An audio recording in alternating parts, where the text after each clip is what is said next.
একটা টাকি মাছ দিয়ে দিলাম ভাজার জন্য। এটা দিয়ে আমি ভর্তা বানাবো। আর এখানে অল্প করে গরুর মাংস কষানি বসায় দিলাম।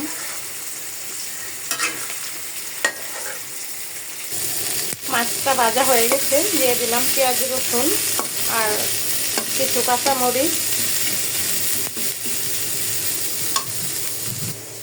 এদিকে রাইস কুকারে আমি একটু শুটকি তরকারি বসাই দিলাম। এখানে আছে লাউয়ের আগা ডুগা, সিম আর ছোট আলু।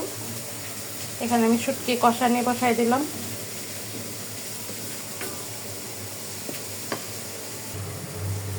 এখানে একটু লাউ শাক নিয়েছি, সাথে আছে সিম। আমি একটু শাক রান্না করব। আর এই দেশি আলু আমি মাংসতে দিব, সিদ্ধ করে নিলাম। এখন ছেলে রেডি করে ফেললাম। এখন আমি শাক বাগার দিতে বসাইছি। আর এদিকে মাংসও কষানি হয়ে গেছে, আমার ছোট আলুও ছেলানি শেষ।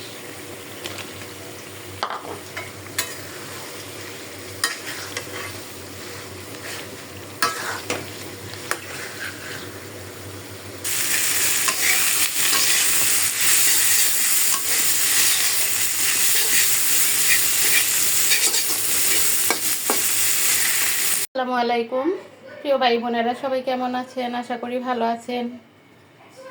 আলহামদুলিল্লাহ, আমিও ভালো আছি। আজকে কি দিয়ে খাবো রাতের খাবার? এখানে লাউয়ের আগা ডুগা দিয়ে ছোট আলু দিয়ে একটা শুটকি রান্না করলাম।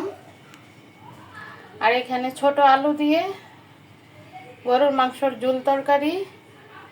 এখানে লাউ শাক আর টাকি মাছের ভর্তা।